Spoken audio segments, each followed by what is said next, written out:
bersyukur kita boleh hadir di dalam rumah Tuhan hari ini. Kita dalam keadaan baik, dalam keadaan sehat, itu semua karena anugerah Tuhan. Kita mau saat teduh, sebelum kita masuk ke dalam hadirat Tuhan, kita mau memuji dan menyembah Tuhan. Kita ambil saat teduh sejenak.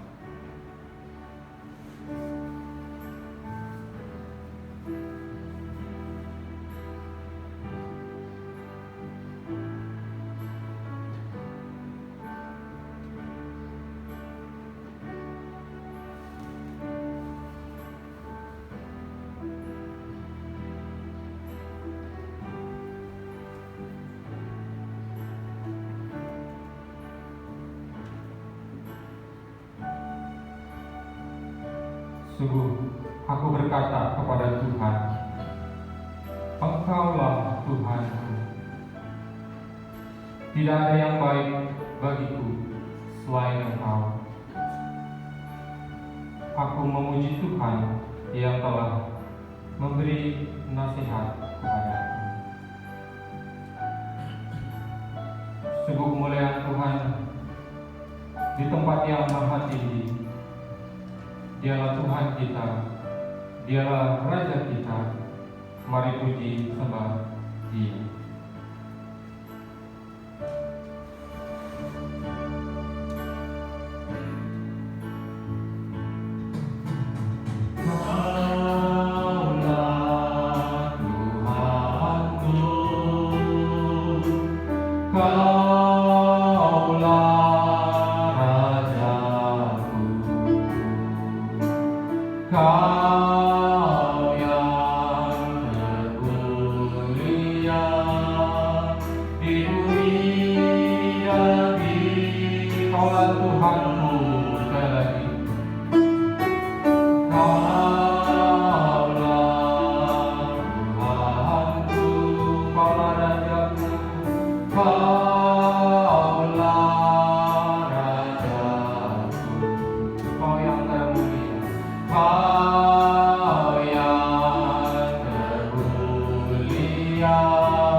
Karena Dia yang layak dipuji dan disembah.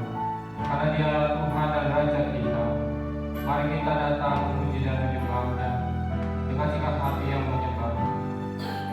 Kita mengatakan, ku sembah Kau Tuhan, ku sembah Kau Tuhan. Ku sembah Kau Tuhan, ku sembah Kau Tuhan. Ku puji, ku muliakan nama-Mu. Ku sembah Kau Tuhan, ku sembah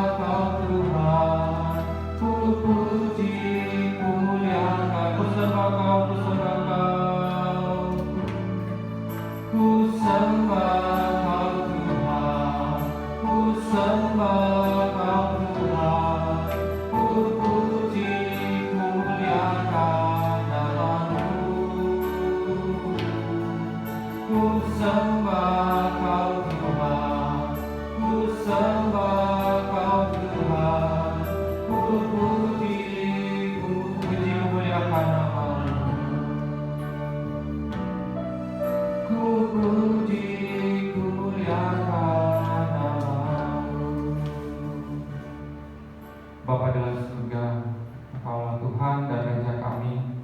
Kami bersyukur ya Tuhan punya Allah seperti Engkau, karena Engkau Allah yang sangat baik, sangat mengasihi kami, anak-anak-Mu. Ya Tuhan, sekali lagi inilah umat-umat-Mu ya Tuhan, kami mau datang, kami bersujud di dalam hadirat-Mu ya Tuhan hari ini. Kami mau memuji, menyembah Engkau sungguh dengan hati kami ya Tuhan. Pilihlah dalam hati kami, mungkin ada beban-beban, mungkin ada dosa ya Tuhan. Biar Tuhan sendiri yang boleh mengangkat itu ya Tuhan, dan menyucikan kami akan kesalahan kami. Kami tahu ya Tuhan, kami manusia yang lemah. Sungguh kami boleh seringkali kami jatuh ke dalam pencobaan, jatuh dalam dosa ya Tuhan.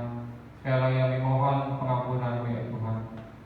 Ya Tuhan, dalam kehidupan kami Engkau selalu memberkati, melindungi dan menjaga. Itulah penyertaan Tuhan dalam kehidupan kami. Hari ini kami mau bersyukur untuk segala pertolongan Tuhan yang kami boleh rasakan hari lepas hari. Engkau telah memberkati kami, anak-anak kami, studi anak-anak kami, pekerjaan kami ya Tuhan, usaha kami. Kami bersyukur ya Tuhan untuk semuanya itu. Di masa yang sulit ini kami tahu ya Tuhan, mungkin ada rekan kami juga yang terimbas ya Tuhan dengan perekonomian. Kami berdoa supaya Tuhan menolong rekan-rekan kami ya Tuhan. Kami yakin percaya ada janji Tuhan. Kami dengan iman ya Tuhan, dengan iman yang teguh kami percaya akan janji-Mu ya Tuhan. Engkau yang selalu memberkati dan menyertai kami. Terima kasih ya Bapa, inilah doa dan seru kami ya Tuhan. Kami panjatkan hanya di dalam nama Tuhan Yesus Kristus. Amin. Kita bangkit berdiri, Bapak Ibu sekalian, kita akan sama-sama mengikrarkan pengakuan iman rasuli dengan gereja sepanjang abad. Pengakuan iman rasuli. Aku percaya kepada Allah, Bapa yang Maha Kuasa, Halik langit dan bumi, dan kepada Yesus Kristus, anak ayah tunggal Tuhan kita, yang dikandung dari Roh Kudus, lahir dari anak darah Maria, yang menderita sengsara di bawah pemerintahan Pontius Pilatus, disalibkan, mati dan dikuburkan, turun ke dalam kerajaan maut. Pada hari yang ketiga, bangkit pula dari antara orang mati, naik ke surga, duduk di sebelah kanan Allah, Bapa yang Maha Kuasa, dan dari sana Ia akan datang untuk menghakimi orang yang hidup dan yang mati. Aku percaya kepada Roh Kudus, gereja yang kudus dan am, persekutuan orang kudus, pengampunan dosa, kebangkitan tubuh, dan hidup yang kekal. Amin. Kita tak berdiri, Bapak Ibu ya. Kita ada sukacita memuji Tuhan. Amin. Ya, kita sungguh bersyukur kita boleh datang ke rumah Tuhan. Kita mau memuji Tuhan dengan sukacita ya, karena Dia Allah kita yang besar. Dia sungguh sukacita, sungguh sukacita. Dia yang telah memberikan pengampunan dan memberikan kita hidup yang kekal. Yuk kita puji dengan riang.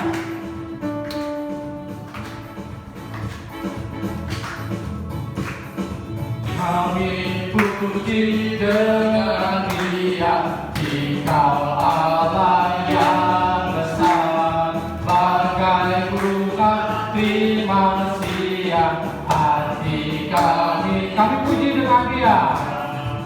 Kami puji dengan riang, Engkau Allah yang besar, bagai bunga terima siang hati kami pun.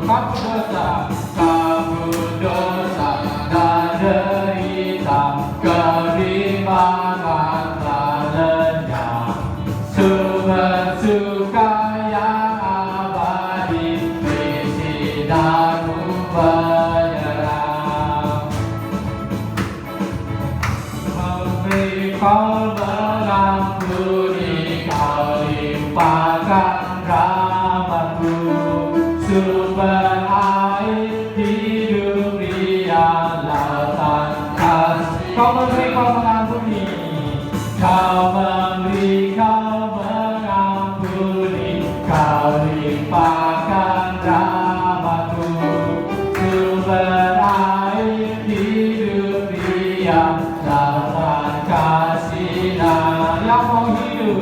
yang mau hidup dalam kasih. Kau jadikan dirimu agar kami menyayangi, meneladani kasih.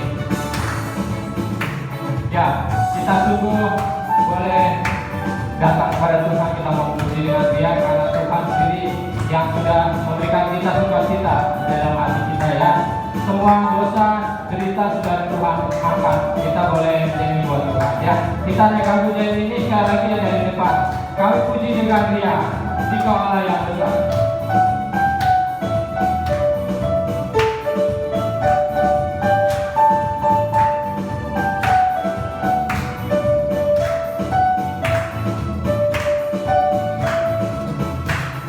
Kami puji dengan Dia, Dikau Allah yang besar. Bagai bunga di siang, hati kami puji dengan Dia. Kami puji dengan Dia, Dikau Allah yang besar. Bagai bunga di siang, hati kami pun mekar. Kabut dosa dan derita, kebimbangan terlenyap. Sumber suka yang abadi di sidang-Mu menerima. Yang kedua, Kau memberi, Kau mengampuni, Kau limpahkan rahmat-Mu. Sumber air hidup Dia, lautan kasih dan restu. Yang mau hidup, yang mau hidup dalam kasih, Kau jadikan dirimu agar kami menyayangi, meneladani kasih-Mu. Agar kami menyayangi, sekali lagi, agar kami menyayangi, agar kami menyayangi, meneladani kasih-Mu. Ya, silakan dulu Bapak sekalian. Sungguh kita boleh meneladani kasih Tuhan ya, karena Tuhan begitu baik buat kita. Kita akan mempersiapkan hati kita untuk firman Tuhan. Ada Bapak Pendeta Benyamin Nuril yang akan membawa firman Tuhan, di mana hanya iman kita yang dapat mampu untuk kita boleh percaya kepada janji Tuhan. Iman yang goyah kadang membuat kita meragukan janji Tuhan. Seperti Petrus di dalam percobaan dia waktu mau turun di dalam ke laut, dia sempat imannya teguh, tetapi begitu ada badai, imannya goyah sehingga dia hampir tenggelam. Tapi kata Tuhan, bangkitlah dan percayalah. Itulah iman yang teguh di dalam Tuhan. Kita boleh percaya dengan janji Tuhan. Kita ini akan menjadi percaya janji-Mu, janji yang ajaib.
Janji-Mu ya dan amin. Biarlah janji-Mu menentukan iman kami. Setiap firman yang kami baca, kami dengar, di dalamnya ada janji-janji Tuhan. Biarlah itu semua boleh menguatkan kami ya Tuhan. Saat ini hamba berdoa, Roh Kudus bekerjalah di hati kami, dimanapun kami berada. Hamba berdoa biarlah Engkau berkati setiap umat-Mu, supaya ibadah hari ini mereka diteguhkan imannya. Pakai hamba-Mu, urapi hamba-Mu. Demi nama Yesus kami bersyukur dan berdoa. Amin. Shalom semuanya. Gimana kabarnya? Tetap baik, tetap luar biasa ya, karena Tuhan kita Yesus luar biasa. Saudara, hari ini saya akan membawa satu tema, yaitu kuat dan tegar dalam iman. Sebagai dasar firman Tuhan, ada 3 bagian yang saya akan bacakan. Yang pertama di dalam Ayub, pasal yang pertama, ayat 22. Ya, kalau saudara baca bawa Alkitab, ya, atau di handphone ada Alkitab, ya, saudara boleh buka. Ya. Kita hanya fokus di ayat 22. Mari kita akan baca sama-sama. 1, 2, 3. Dalam kesemuanya itu, Ayub tidak berbuat dosa dan tidak menuduh Allah berbuat yang kurang tepat. Lalu kita perhatikan Ayub pasal yang kedua.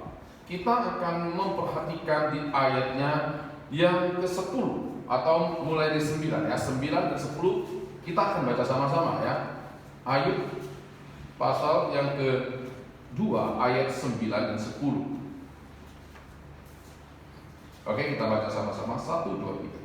Maka berkatalah istrinya kepadanya, masih bertegunkah engkau dalam kesalehanmu? Kutukilah Allahmu dan matilah. Tetapi Ayub menjawab kepadanya, engkau berbicara seperti perempuan gila. Apakah kita mau menerima yang baik dari Allah, tetapi ia tidak mau menerima yang buruk? Dalam kesemuanya itu, Ayub tidak berbuat dosa dengan bibirnya. Lalu yang terakhir kita buka di dalam Ayub 42 ayat yang kedua.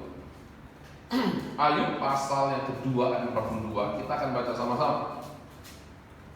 1, 2, 3. Aku tahu bahwa engkau sanggup melakukan segala sesuatu dan tidak ada rencanamu yang gagal. Saudara, ada suatu kebenaran yang harus kita pahami dengan benar, yaitu firman Tuhan tidak pernah berjanji bahwa pada saat kita percaya kepada Yesus, maka kita akan terbebas dari masalah hidup kita. Namun yang pasti, firman Tuhan berjanji bahwa Tuhan Yesus pasti akan menyertai kita di dalam menghadapi segala masalah dalam kehidupan kita. Supaya apa? Supaya iman kita bertumbuh. Saudara, ini kebenaran harus kita pegang. Karena ini banyak, masih ada orang Kristen tidak mengerti bagian ini. Misalkan dalam contoh simpel aja dengan pandemi COVID-19 ini, saya pribadi temukan berapa banyak orang-orang percaya kecewa dengan Tuhan. Seakan-akan itu Tuhan itu jahat. Sampai mereka berkata bahwa Tuhan itu udah jauh dari padanya. Saudara, jadi ini penting sekali kebenaran ini. Harus kita paham. Karena itu saudara, mari coba kita renungkan sejenak. Selama saudara dan saya percaya kepada Yesus, masalah terberat apakah yang pernah kita alami? Atau mungkin hari ini kita sedang alami? Apakah keuangan? Apakah sakit penyakit? Atau kesehatan? Atau masalah keluarga? Atau masalah lainnya? Saudara-saudara kasih Tuhan, jikalau kita kembali dalam konteks pembacaan kita hari ini, kalau kita melihat kehidupan Ayub, saudara, maka kita bisa melihat masalah yang dialami oleh Ayub sangat amat berat. Yang boleh mungkin saya katakan tidak pernah terjadi terjadi pada manusia manapun di sepanjang sejarah. Artinya saudara, apa yang pernah Ayub alami tidak pernah dialami oleh manusia lainnya. Apalagi kita saudara. Mau buktikan saudara, di dalam Alkitab dengan jelas sekali mencatat. Coba kita bayangkan saudara, dalam satu waktu Ayub harus mengalami kehilangan segalanya. Yang pertama, ia harus mengalami kehilangan harta kekayaan. Semuanya lenyap. Semuanya dirampas habis, satu pun tidak tersisa. Ratusan, bahkan dikatakan dalam Alkitab, belasan ribu kambing, domba, unta, lembu, keledai dirampas habis. Dan 10 anak, 7 anak laki-laki dan 3 anak perempuan meninggal semua dalam sebuah musibah angin ribut. Ini yang pertama, kehilangan. Lalu yang kedua, yaitu tubuhnya kena borok dan sangat gatal sekali. Kita mungkin pernah borok, kita mungkin pernah mengalami gatal dalam tubuh kita. Kita hanya garuk pakai apa? Pakai tangan, atau mungkin pakai garukan. Tapi di dalam Alkitab mencatat, saking gatalnya Ayub harus mengambil sekeping beling. Bayang beling saudara, kaca beling. Nggak tahu dikatakan apakah beling botol atau apa, yang penting beling. Untuk apa saudara? Untuk menggaruk gatalnya itu. Anda bisa bayangkan, sakit nggak saudara? Anda pernah gatal? Hah? Waduh saudara pakai beling. Ini kedua, kehilangan kesehatan. Lalu yang ketiga saudara, ia dihakimi. Ia dihina habis-habisan, khususnya oleh istrinya. Seperti yang kita baca tadi ya saudara. Bahkan kalau kita baca di pasal selanjutnya, dia juga dihakimi oleh ketiga temannya atau ketiga sahabatnya. Sampai mereka seolah-olah mengatakan Ayub ini karena berdosa sehingga Tuhan kasih hukuman seperti itu. Ketiga temannya yaitu Elifaz, Bildad, dan Elihu. Saudara, inilah 3 hal yang dialami. Kira-kira pernah nggak ada orang mengalami kayak gitu? Mungkin ada orang hanya hilang harta, anak masih hidup, betul? Atau hilang anak, harta masih ada. Atau sakit, tapi harta anak masih ada. Saudara, ini habis semuanya. Bukankah tadi saya katakan apa yang dialami oleh Ayub amat sangat berat, saudara. Namun saudara, dalam situasi seperti ini yang harus kita pelajari. Dalam situasi seperti ini kita dapat melihat bagaimana sikap Ayub seperti yang dicatat di dalam Ayub 1 ayat 22 dan Ayub pasal 2 ayat yang di 10 bagian bawah. Dikatakan apa? Dalam kesemuanya itu Ayub tidak apa saudara? Berbuat dosa. Hebat. Tidak berbuat dosa, bahkan dikatakan dia tidak menuduh Allah. Tidak menyalahkan Allah berbuat yang kurang pantas. Saudara, dari ayat ini memperlihatkan kepada kita bahwa dalam menghadapi masalah atau kesusahan apapun, Ayub masih bisa tetap kuat dan tegar imannya kepada Tuhan. Jadi saudara, iman Ayub itu terbukti, teruji, dan terpuji. Saya katakan saudara, kita harus mencapai seperti ini. Iman Ayub itu sangat terbukti, teruji, dan terpuji. Iman Ayub kepada Tuhan tetap eksis sampai akhir hidupnya. Dan karena iman Ayub, Tuhan memulihkan keadaannya saudara dengan berkelimpahan. Semuanya yang pernah hilang, harta kekayaannya yang pernah hilang, anaknya 10 pernah hilang, Tuhan kembalikan berapa kali lipat saudara? Kalau saudara baca di dalam Ayub pasal 42 ayat 10, berapa kali lipat dikatakan? 2 kali lipat. Tuhan kembalikan 2 kali lipat. Pertanyaannya adalah, apa rahasianya?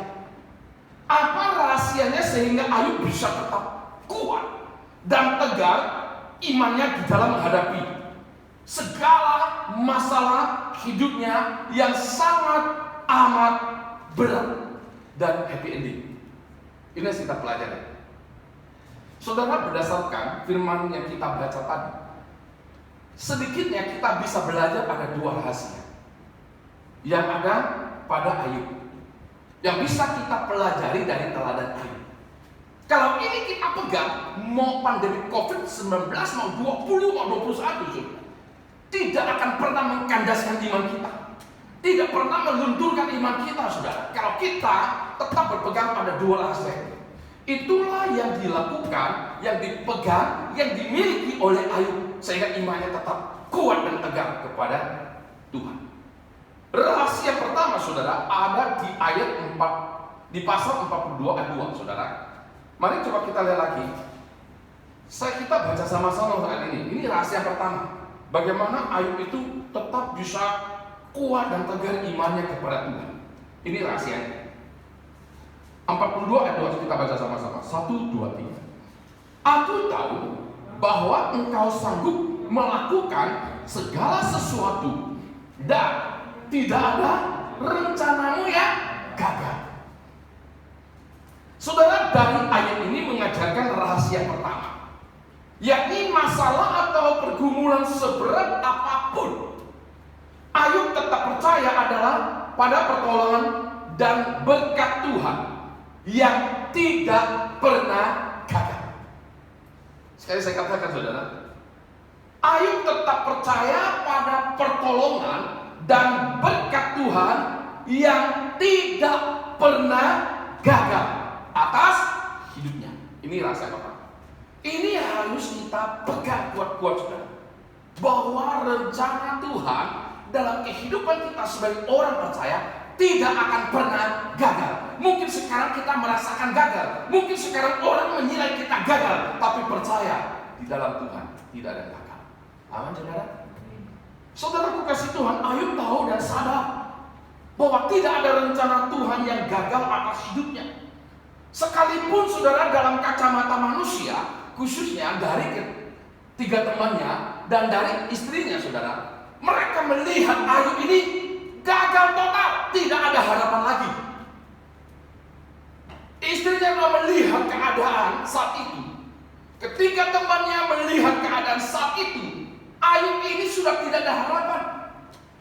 Ayub ini sudah gagal total, saudara. Namun bagi Ayub, saudara, dalam kacamata Tuhan, Ayub tetap dengan matanya membelah. Ayub tetap dengan hati percaya bahwa rencana Tuhan tidak pernah gagal. Bahkan dia bisa menyatakan kata-kata iman di hadapan istrinya, bahkan di hadapan ketiga sahabatnya, saudara. Dia mengatakan kepada ketiga sahabatnya dan kepada istrinya bahwa rencana Tuhan tidak pernah gagal. Ayub tahu dan sadar bahwa di balik semua masalah hidupnya, Tuhan punya rencana yang indah. Dan Ayub tetap percaya pada pertolongan dan berkat Tuhan pasti dilimpahkan dalam hidupnya, saudara. Iman inilah yang dimiliki oleh Ayub, dan iman inilah yang harus kita miliki. Dan kalau kita bandingkan contoh dalam Alkitab, ada satu tokoh yang punya iman seperti Ayub. Kira-kira Anda bisa tahu siapa kali? Dan kita jadi, yaitu Yusuf. Saudara, Yusuf pun memiliki iman seperti yang dimiliki oleh Ayub. Di kacamata manusia, Yusuf ini boleh dikatakan khususnya dari saudara-saudaranya, Yusuf ini sudah tidak ada harapan. Yusuf ini sudah gagal total. Kenapa? Karena ia telah dijual oleh saudara-saudara orang Ismail hanya dengan 20 sikal perak. Lalu Yusuf ini dibawa ke Mesir untuk dijadikan apa? Budak. Ini dicatat di Kejadian 37, Anda bisa baca. Saudara-saudara kasih Tuhan, namun siapa sangka? Siapa sangka karena penyertaan Tuhan dan karena Yusuf melihat dari kacamata Tuhan, akhirnya Tuhan mengubah semuanya dan Tuhan promosikan Yusuf sehingga Yusuf dari budak bisa dipercayakan oleh Potifar untuk mengurus semuanya dan akan diberikan kuasa kepada Yusuf untuk mengurus semua yang ada di dalam rumah atau di dalam istana. Sampai Yusuf menjadi orang nomor 2 di Mesir. Tuhan promosikan, naik sudah. Namun dalam proses Tuhan, dan siapa sangka juga, akhirnya dia harus dijeblos ke dalam penjara. Hanya karena apa? Hanya karena dia menolak untuk bersetubuh dengan istri Potifar. Sehingga istri Potifar memfitnah Yusuf dan Yusuf dijeblos dalam penjara. Saudara-saudara kasih Tuhan, dalam kondisi seperti ini, kalau seseorang tidak punya prinsip, tidak punya konsep yang benar, mungkin bisa kecewa. Sudah berhasil, bangkrut. Sudah naik, turun. Seakan-akan Tuhan sudah tidak peduli. Tapi Yusuf tetap dengan kacamata iman itu. Masalah seberat apapun yang dialami oleh Yusuf, Yusuf tetap percaya apa yang dikatakan Ayub, bahwa rencana Tuhan tidak pernah gagal. Mau kita tahu, ada satu statement iman yang diungkapkan oleh Yusuf di dalam Kejadian. Mari coba kita bandingkan. Kejadian pasal 50 ayat 20, kita coba baca bagian ini.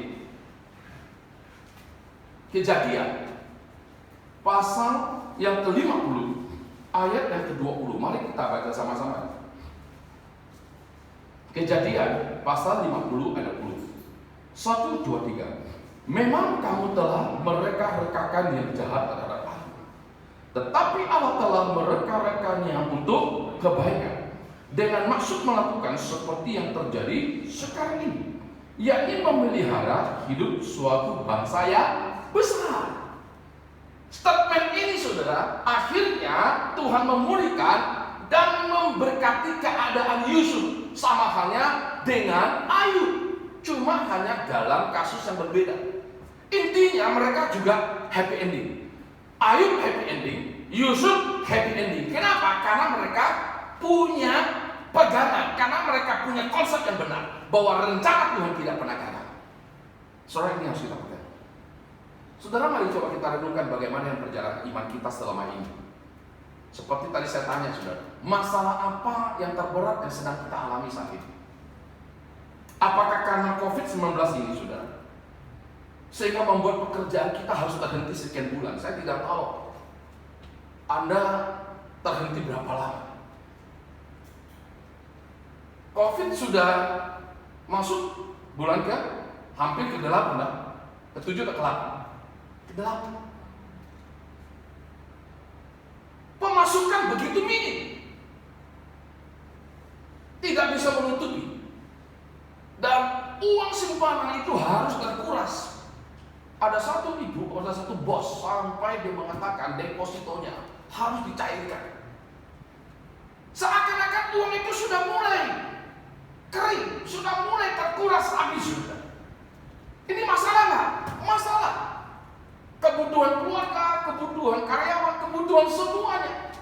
Semua uang itu sudah mulai terkuras habis. Saudara, aku kasih Tuhan, itu satu masalah. Apakah yang sedang kita alami? Atau mungkin kita sedang bergumul dengan masalah sakit kita, sakit penyakit kita, saudara. Atau mungkin masa depan kita, masa depan anak-anak, dan masih banyak hal-hal yang kita alami yang sepertinya itu berat sekali, saudara. Saya berdoa kiranya rahasia yang pertama ini, saudara, boleh meneguhkan iman kita. Seperti seorang ibu itu, saudara, langsung dia telepon saya. Pertama WA, setelah itu dia telepon. Dia mengatakan, Pak Pendeta, walaupun uang saya sudah mulai terkuras habis, karena saya tahu ini satu kebutuhan, tapi aku tetap percaya. Ibu ini ngomong, tapi aku tetap percaya nanti Tuhan akan kembalikan. Saya bisa untuk mencari kembali uang yang sudah terkuras ini.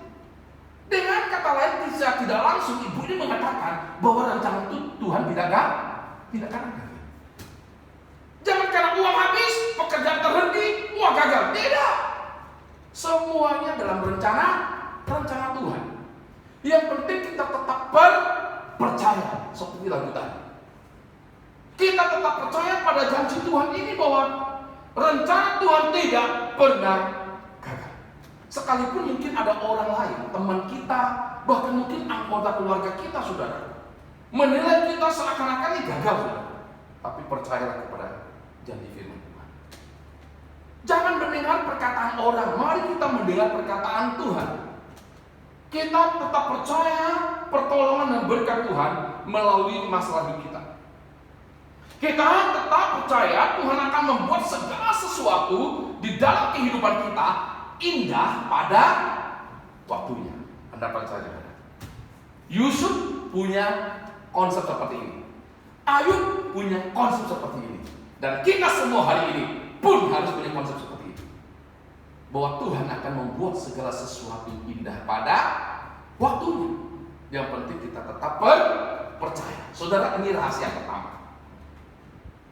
Bagaimana Ayub itu tetap kuat dan tegar imannya kepada Tuhan di tengah-tengah masalah musibah yang amat sangat berat itu. Lalu yang kedua, saudara, rahasianya. Mari kita buka. Baca lagi, saudara, kita lihat di dalam Ayub pasal 2 ayat 10. Ayub 2 ayat 10. Ini Ayub jawab pada istrinya. Mari kita baca sekali lagi ayat ini supaya nyerap dari kita ya.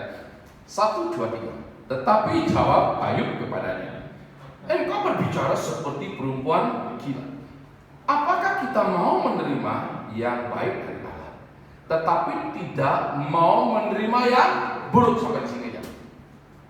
Saudara, dari ayat ini mengajarkan rahasia kedua, yaitu masalah atau pergumulan seberat apapun, Ayub tetap bersyukur. Walaupun dalam bagian ini tidak ada kata bersyukur, tapi dalam sikap hatinya itu merupakan sikap hati yang bersyukur kepada siapa? Kepada Tuhan. Dengan keadaan yang sedang dialami dan dengan pemahaman yang benar, yaitu tidak menyalahkan Tuhan dan tidak menyerah pada masalahnya. Saudara, inilah rahasia yang kedua, yaitu bisa tetap bersyukur dalam segala keadaan. Saudara, Ayub percaya bahwa Tuhan berdalam atas hidupnya. Jawaban Ayub kepada istrinya itu merupakan kedaulatan Tuhan. Apakah kita hanya mau terima yang baik? Yang buruk kita nggak mau terima. Karena ini memang kecenderungan manusia. Semuanya mau diberkati kan? Betul nggak? Kalau nggak diberkati mah nggak mau, saudara. Semua kan mau yang baik-baik kan? Yang buruk nggak mau. Saudara, ini dalam konsep manusia, tapi di dalam konsep firman Tuhan. Ayub mengerti sekali tentang kedaulatan Tuhan. Artinya apa, saudara? Artinya apa yang dimiliki oleh Ayub, semuanya itu adalah miliknya Tuhan. Semuanya itu berasal dari Tuhan. Kalau ini kita pegang, apapun yang terjadi, kita tetap bisa bersyukur. Itu yang membuat Ayub bisa tetap bersyukur. Dan dia tidak pernah menyalahkan Tuhan. Dia tidak pernah menuduh Tuhan. Dan dia tidak pernah meninggalkan Tuhan. Melainkan dia tetap bersyukur. Karena Ayub tahu dan sadar bahwa apapun yang dimilikinya, bahkan hidupnya, itu semua ada miliknya Tuhan. Maka tercetuslah satu kalimat tentang kedaulatan Tuhan. Satu ayat, saudara, mungkin sering kita dengar. Kalau ini kalangan karismatik, mereka nggak setuju. Mereka mengatakan ayat ini salah. Tahu ayatnya apa, saudara? Mari coba kita baca ya. Ayub 1 ayat 21. Ayub 1 ayat 21. Mari kita baca sama-sama. 1, 2, 3. Katanya, dengan telanjang aku keluar dari kandungan ibuku, dan dengan telanjang juga aku akan kembali ke dalamnya. Tuhan yang memberi, Tuhan yang mengambil, terpujilah nama Tuhan. Saudara, saya pernah baca dalam satu buku, penulisnya ya kalangan itu, dia mengatakan ini terjemahan salah. Enggak mungkin Tuhan mengambil, Tuhan yang memberi, tidak mungkin mengambil. Saudara, ini ngaco. Kalau punya konsep seperti ini berarti menyangkal kedaulatan Tuhan. Saudara, ini satu cetusan kalimat tentang kedaulatan Tuhan yang luar biasa. Dia tahu siapa pemiliknya. Kalau kita tahu pemiliknya siapa, kita tidak akan pernah kecewa ketika kita mengalami sesuatu hal yang tidak menyenangkan. Mungkin kita harus mengalami suatu kehilangan yang berharga dalam hidup kita, seperti Ayub. Kalau dia sadar bahwa semua harta kekayaannya itu miliknya Tuhan, 10 anaknya adalah miliknya Tuhan, bahkan hidupnya itu adalah miliknya Tuhan. Di saat Tuhan ambil semua, dia tidak pernah kecewa. Oh, miliknya Tuhan. Misalkan orang titip mobil, kalau titip kepada Anda, itu milikmu nggak? Milik Anda nggak?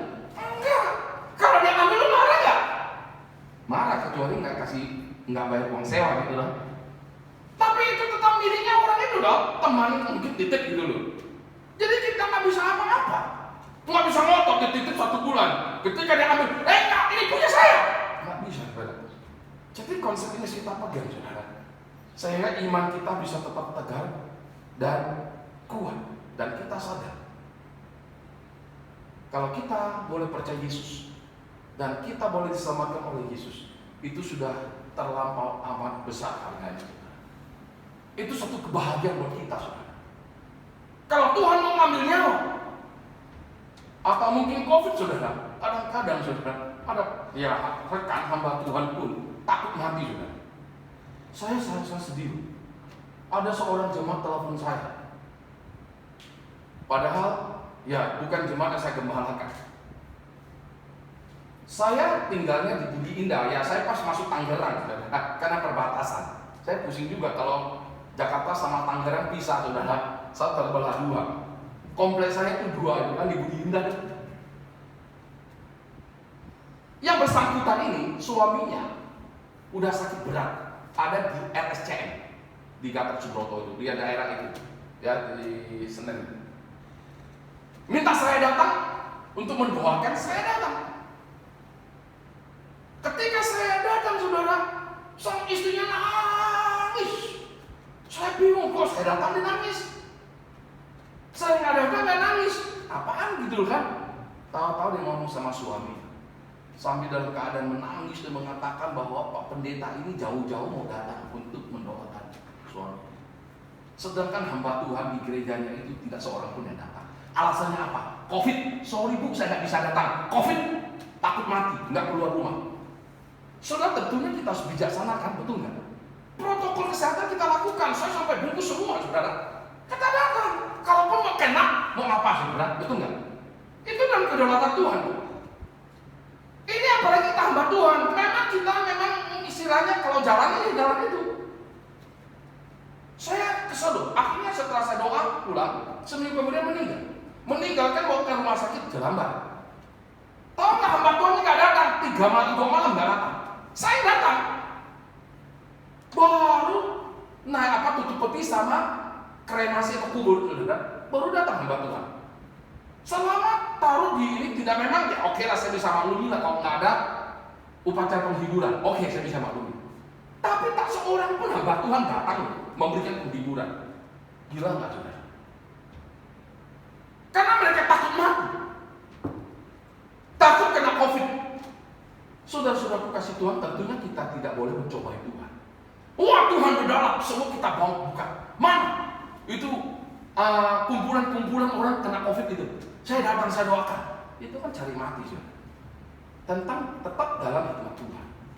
Saudara, kalau kita percaya kedaulatan Tuhan, kemanapun kita pergi, mau hidup maupun mati itu miliknya Tuhan. Betul? Ada jemaat saudara takut apa? Takut naik pesawat pergi ke Israel waktu itu, saudara, yang sempat mau lion nyungsep gitu loh. Wah, di nama pendeta kita nggak jadi, batal aja. Kenapa? Nanti pesawat juga nyungsep. Saya jelasin kepada jemaat. Dan puji Tuhan, waktu duduk kerja dan mereka mengerti, saudara. Hanya karena melihat satu kejadian, lalu nggak berani. Ya kan, kalau kita mau pergi ke puncak, lihat TV, wah ada kecelakaan, langsung kita nggak jadi. Wah, nggak jadi pergi lah. Kenapa? Takut kecelakaan. Saudara, ini yang nggak wajar bagi saya. Sudah di planning semua, ya kan? Bukan gempa bumi atau mungkin rusak atau apa gitu. Tetap dalam keadaan normal, kok cuma kejadian itu aja. Saudara kasih Tuhan, kalau kita percaya pada kedaulatan Tuhan, Tuhan yang memberi, Tuhan mengambil. Tidak bisa kita pertahankan. Semua kita miliki itu semua adalah miliknya Tuhan. Kita hanya hak pakai. Semua itu punya Tuhan hak milik. Kita hanya hak pakai. Hidup kita juga. Nikmatilah semua itu dalam hikmatnya Tuhan juga. Maka saya percaya di saat kita mengalami keadaan apapun, saudara, masalah seberat apapun yang kita hadapi, kalau kita mengerti kebenaran ini, kalau kita memahami kebenaran ini, maka tidak ada satu pun masalah hidup kita yang sanggup membendung hati kita untuk percaya kepada Tuhan Yesus. Dan tidak ada satu masalah apapun yang sanggup membendung mulut kita untuk tetap bersyukur kepada Tuhan.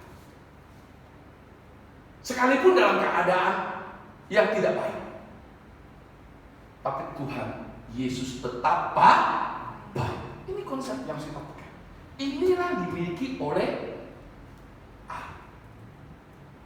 Apakah kita hanya menerima yang baik, yang buruk kita tidak menerima? Tuhan yang memberi, Tuhan yang mengambil. Terpujilah nama. Itu satu ungkapan syukur. Ungkapan syukur bukan hanya sekedar di bibir, sudah. Banyak orang konsep Islam. Ada yang bisa bersyukur tapi hatinya mengeluh. Bisa? Bisa, saudara. Orang munafik kan begitu. Hati bilang gimana? Saya bersyukur, tapi hatinya kotor. Hatinya kecewa. Mulut cuma bersyukur, tapi hati. Saudara, ayo ini hatinya. Walaupun dari mulutnya nggak ngomong bersyukur, tapi dari sikapnya itu merupakan satu tindakan syukur kepada Tuhan. Saudaraku kasih Tuhan, saya berdoa kiranya firman Tuhan hari ini boleh menyadarkan kita, boleh memberkati kita, dan boleh meneguhkan iman kita. Kiranya melalui masalah hidup yang kita alami akan membuat kita semakin bertumbuh di dalam iman kita, dan akan membuat kita semakin mengenal siapakah Tuhan Yesus yang kita imani, dan serta kita boleh mengalami berkat Tuhan secara berkelimpahan. Keuangan kita, kesehatan kita, keluarga kita. Mungkin saat ini kondisinya menurut kita kurang baik atau tidak baik, tapi ingat, menurut Tuhan tetap baik. Hanya tunggu waktu. Amin, saudara? Hanya tunggu waktu. Dan tetap ingat, bagian kita lakukan, biar bagian Tuhan yang lakukan. Bagian kita adalah percaya saja. Bagian kita tetap fokus kepada Tuhan. Jangan menyimpang ke kiri, jangan menyimpang ke kanan. Tetap fokus iman kita kepada Tuhan dan percaya pada janji Tuhan. Saudaraku kasih Tuhan, jadi kesimpulannya, jikalau kita berpegang kepada kedua rahasia ini, yaitu saudara, kita percaya bahwa rencana Tuhan tidak pernah gagal dalam hidup kita. Yang kedua, kita tetap percaya Tuhan berdaulat atas hidup kita, sehingga kita tetap bersyukur kepada Tuhan. Maka kita pasti akan memiliki cara pandang yang demikian, yaitu masalah hidup yang kita alami adalah sahabat yang terbaik untuk memurnikan iman kita. Amin, saudara? Kesusahan seberat apapun yang kita alami itu adalah sahabat, tanda kutip ya, yang terbaik, sahabat yang terbaik untuk membentuk hidup kita. supaya hidup kita semakin serupa dengan Kristus. Saudara, ketika ada masalah, ingat, ini sahabatku. Oke? Kalau kita tahu ini sahabat kita, kita nggak akan kecewa. Malah kita akan semakin mengenal. Oh, lewat masalah ini sahabatku. Saya tahu. Wah, ini sesuatu yang baik banget. Saudara, ceritakan. Yang jelas orang bertahan di dalam Tuhan pasti happy ending. Amin, saudara. Pasti Tuhan berkati. Kecuali orang tidak bertahan di tengah jalan simpang kanan, simpang kiri, itu akan fatal. Mari saudara kasih Tuhan dimanapun kita berada, tetap teguhkan iman, tetap percaya. Sekalipun COVID-19 ini belum tahu kita kapan akan selesai, tapi percayalah semuanya itu dalam rencana Tuhan berada atas kita. Dan percayalah kalau orang bertahan di dalam Tuhan, pasti Tuhan berkati. Berkatnya apa? Suatu hari kita akan tahu. Amin, saudara, percaya? Biar Tuhan memberkati kita. Mari kita berdoa. Bapa di surga, hamba berdoa untuk kebenaran firman Tuhan yang telah hamba bentangkan ini. Biarlah Roh Kudus bekerja di hati setiap kami, dimanapun setiap umat-Mu yang berada, khususnya untuk jemaat GKK Duta Kader ini. Kiranya Tuhan berkati mereka. Mungkin saat ini ada yang merasa berat dan susah. Tuhan, biarlah firman teguhkan iman mereka hari ini, supaya mereka tetap berkata Tuhan itu baik, dan mereka tetap percaya rencana Tuhan tidak pernah gagal, dan mereka tetap percaya Tuhan berdoa atas hidup mereka. Terima kasih Tuhan untuk kebenaran-Mu, berkati setiap umat-Mu. Demi nama Tuhan Yesus kami bersyukur dan berdoa. Amin. Tuhan Yesus berkati. Oke, saya berdoa.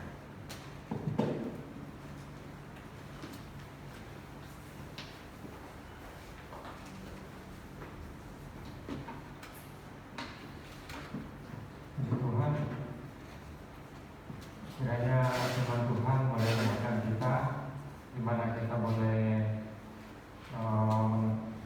menguatkan iman kita melalui firman Tuhan yang sudah disampaikan.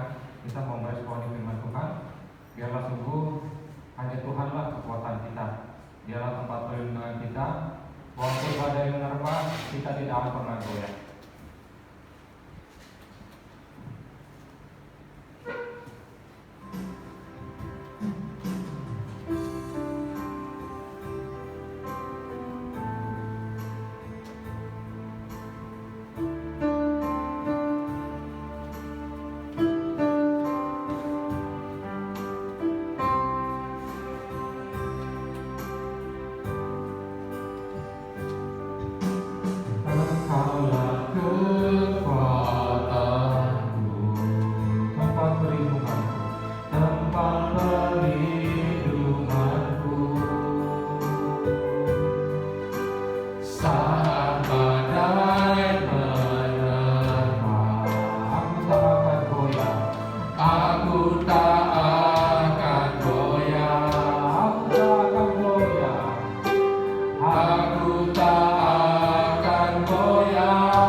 kita berdiri Bapak Ibu sekalian. Sejauh langit dari bumi, begitu besarnya kasih-Mu. Penuhi hati kami yang rindu menyembah-Mu, Yesus. Sejauh langit dari bumi, begitu besarnya kasih-Mu. Kaulah Tuhan, kekuatanku, sukacitaku. Kita akan masukkan doa Bapak dan silakan Ayo membawakan.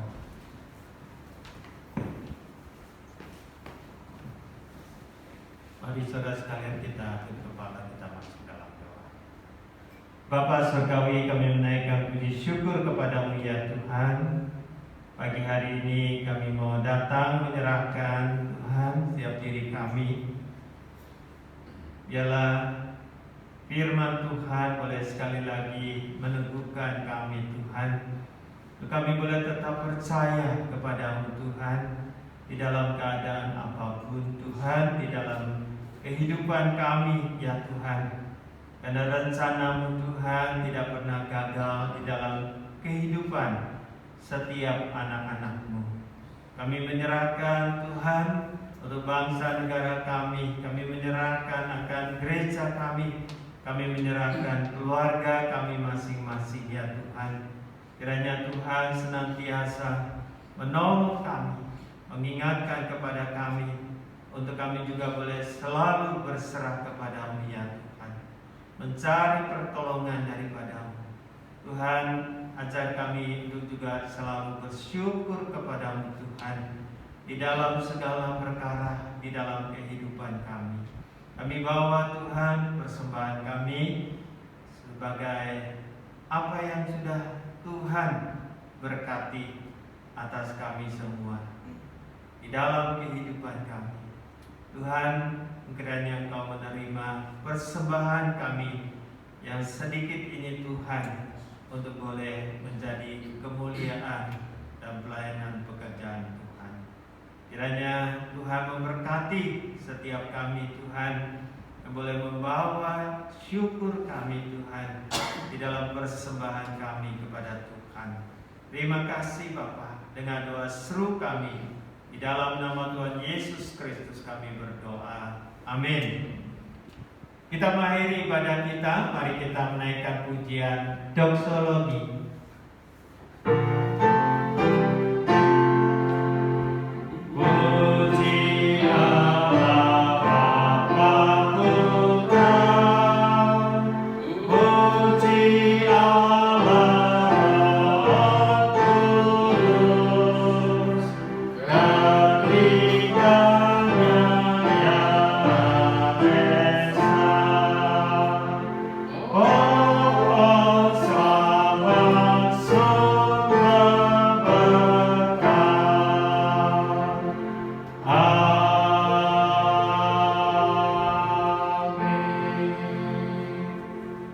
Saudara jemaat sekalian yang dikasihi Tuhan, terimalah berkat yang dari Tuhan.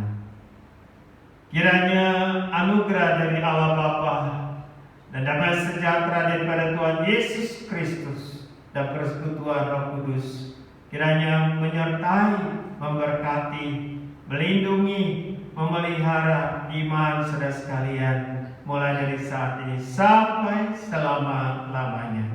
Amin.